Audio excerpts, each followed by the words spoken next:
This is a multi-spike recording with electric stimulation surface electrode from the right frontalis muscle, and the signals look pretty nice like this.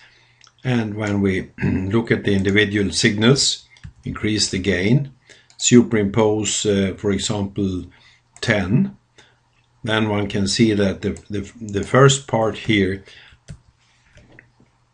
is quite variable with a lot of disturbances. The big peak here is quite okay, and this peak is also okay, but not the ones in between. And here it is occasional disturbances, and these should be excluded. The last signal here is on one hand disturbed by some other individual potentials, but not anything that is time locked, other than very little at the base here, so this can be accepted.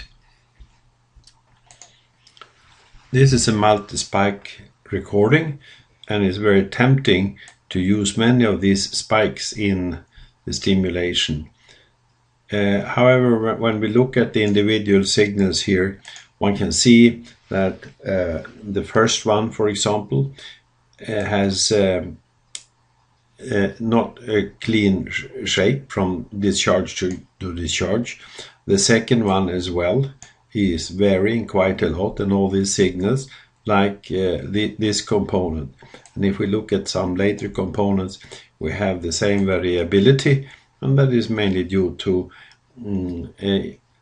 other disturbing signals that are probably not fully stimulated. Here you have the same thing, but here is one that has a stable shape and does not vary from one discharge to the other, and has no blocking either. The last one has blocking, and it is certainly a subliminal stimulation. So only one in this recording was accepted, and not the this one. Here's a very clean and nice recording, and the jitter is low.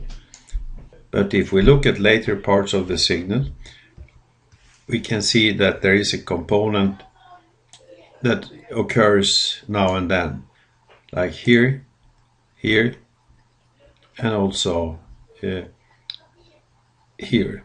It may be F responses, but the F responses usually then cause a shorter interval to the next discharge, and therefore the BRF effect will change the latency of the successive potential, namely this one and also this one. And let us look at trace number 3 and trace number 5 and see if they have shorter latencies. Not so. This one does not have shorter latency than the previous. Number 3 does not have shorter latency. So it is probably not an F response. And if we look at the signal shape in detail, you see that they are different. This one and this one is not the same. So these are not F responses.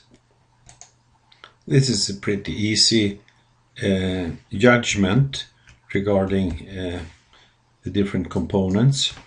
You can see that this is a composed signal, and these are not very sharp, and here we probably could have used some of the spikes here, but certainly this last one.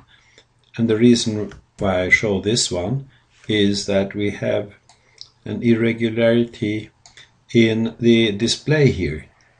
That is, all of a sudden we have an increased latency of a component. This is a situation where we have irregularity in the latency due to the blocking in one of the components. This can be due to myasthenia, or it can be due to subliminal stimulation. In this case, I'm sure it is subliminal stimulation. And directly after the blocking, that means a longer interval, the signal has lost the effect of the VRF that is on the other signals here. And you see that the latency is longer here, and then it becomes shorter and shorter again. And this repeats for each time when we have a blocking. Here is a new position, and when we superimpose, we can see it very clearly that one singular signal has another latency.